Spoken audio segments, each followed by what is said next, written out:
Hello Outcasts and other viewers, and welcome to the channel. Today I've got something a little bit different, and I'm actually doing a review on a product. The product being the BenQ EX2710 Mobiuz gaming monitor. If you're interested in this product and what I have to say about it, stick around and stay tuned. So, I've been using this monitor for a few days now, just really playing all sorts of games and exploring its features to the best of my limited knowledge. Overall, I have to say I am very impressed with this monitor. To start with, when it arrived, it was super easy to assemble. You don't really need instructions as it's a very sweet unit. It feels very sturdy. It didn't take me any longer than about 5 minutes to put it all together, and it has a super high quality feel to it.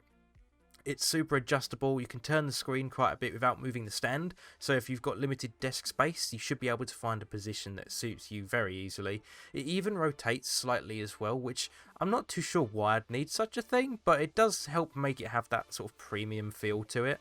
I've personally never used a BenQ monitor before, but after using the EX2710 Mobiuz, I've upped my standards in terms of what I want from a gaming monitor, and I'll be looking towards BenQ again in the future when I'm in the market for a monitor. The key features that I found really helpful was not only the 144Hz refresh rate, which by the way will make your gameplay feel a lot smoother. Basically, if you don't know, refresh rate is kind of like FPS. If you've got a 60Hz refresh rate monitor, you'll feel like even though you might be getting like 300 FPS on a game, you won't really be getting 300 FPS, if that makes any sense. So by going to a 144Hz monitor, you're actually kind of more than doubling your performance in frame rate. It's very difficult to explain. It's all to do with just like, even if you have say 300 FPS on a game, if you've got a 60Hz monitor, you're kind of only seeing 60 FPS even if your game is running very smooth. So having that extra hertz refresh rate does make you feel like you're getting better performance, and you'll have quicker response time as well. You'll be able to basically, you'll have a better experience overall because you'll feel like the game is running smoother. But also another feature that I didn't really know I actually needed was that this monitor has a 1 millisecond response time, which is basically instant response time. The other monitor I've got, which is just sitting over here, is a Samsung monitor. It's a 32-inch 144Hz display. It's a curved monitor as well. It's designed for gaming, but it has 4 milliseconds response time, which you might be thinking, what's the difference between 4 milliseconds and 1? There is a difference, I can tell immediately. So as soon as I started using this monitor, I went from using this one to the one that BenQ have sent me, which instantly improved my performance. So I was playing Escape from Tarkov before the monitor arrived.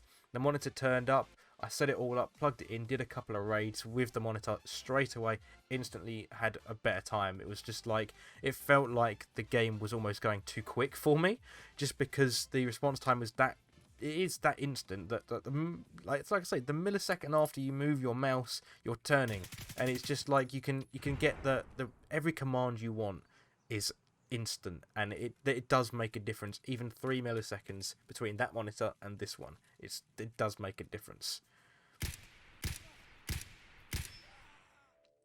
So as well, I didn't think downsizing from a 32-inch monitor would be a very enjoyable experience because I'm used to bigger screens, but there definitely are benefits to having a slightly smaller screen, which this monitor isn't small. I'm just saying that now, it's not a small screen. I'm just used to having really big monitors. My eyes aren't going to be happy with me later on in life, but you know.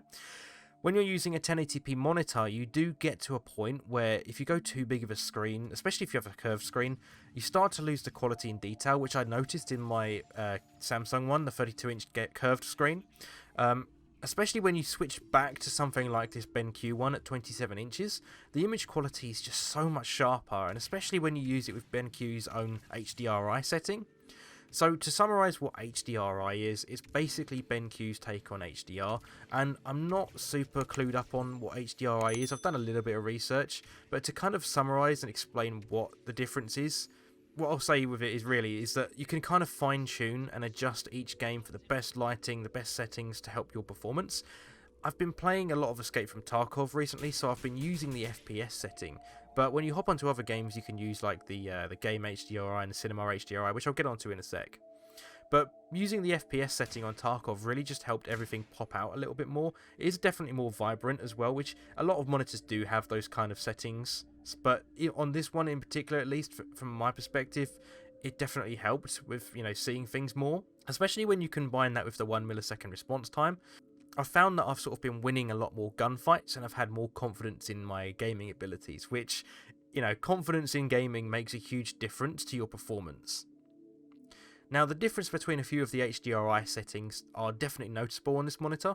So, two of which you can use regular HDR, obviously, but you've got two HDRI settings, which I've noticed. You can have Game HDRI, which makes the shadows and the dark areas even darker, and the sunlight kind of pops out a bit more, so the light areas feel very vibrant, which is definitely and, you know, I can't go back to not using it. I mean, certain games like, for example, Tarkov, I use the FPS one because that dark lighting, you need to be able to see more.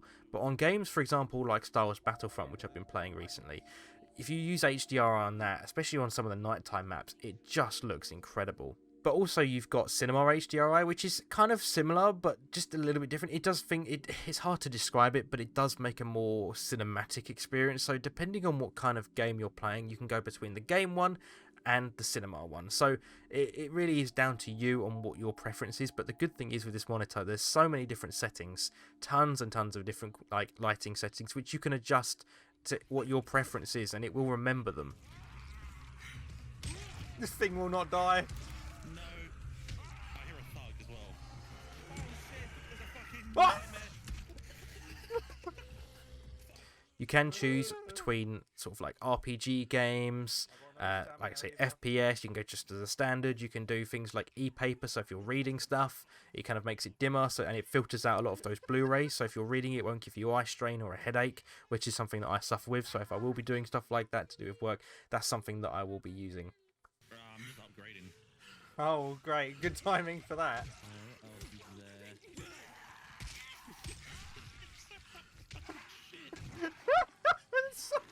there? There's so many.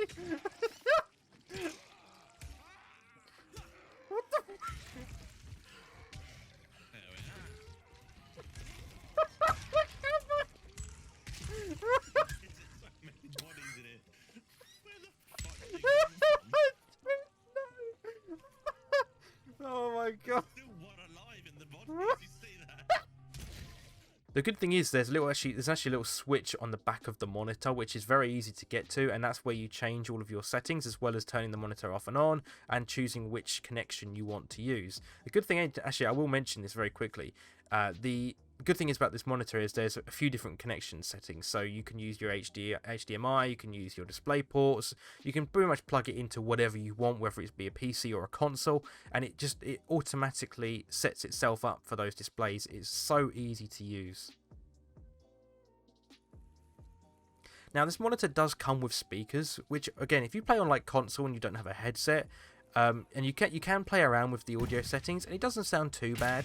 It isn't really bassy, and I'd always recommend using a headset any day, but if you haven't got one, then this monitor's speakers will do you absolutely fine. One thing which does aid this monitor's like amazing performance and graphics is its contrast ratio. So it has a 1000:1 contrast ratio, which in simple terms is the ratio between the darkest colors to the lightest. The higher the ratio, the more colorful the screen will be, the more vibrant it will be. Now for a 1080p monitor, 1000:1 seems to work fine, and it's definitely all you need, especially considering that with this monitor in particular, you have got BenQ's HDRI settings at your disposal as well. Now, one thing I will say, even though you can easily change the color settings using the handy switch on the back of the screen, once you dive into sort of the main settings of the screen, so when you go left to right with the little switch, you go between the different color settings, but you can go into the main menu. Once you're into that main menu, the settings can be a little bit confusing, but then again, I've used to having monitors where you don't have a lot of like customization available, so seeing all these different settings is quite confusing to me. But if you use monitors on a regular basis, or you've got a monitor like that already, then you'll be fine. You'll figure it out very quickly. There's a lot of different settings you can play with, but I haven't really made much use of those yet, to be honest.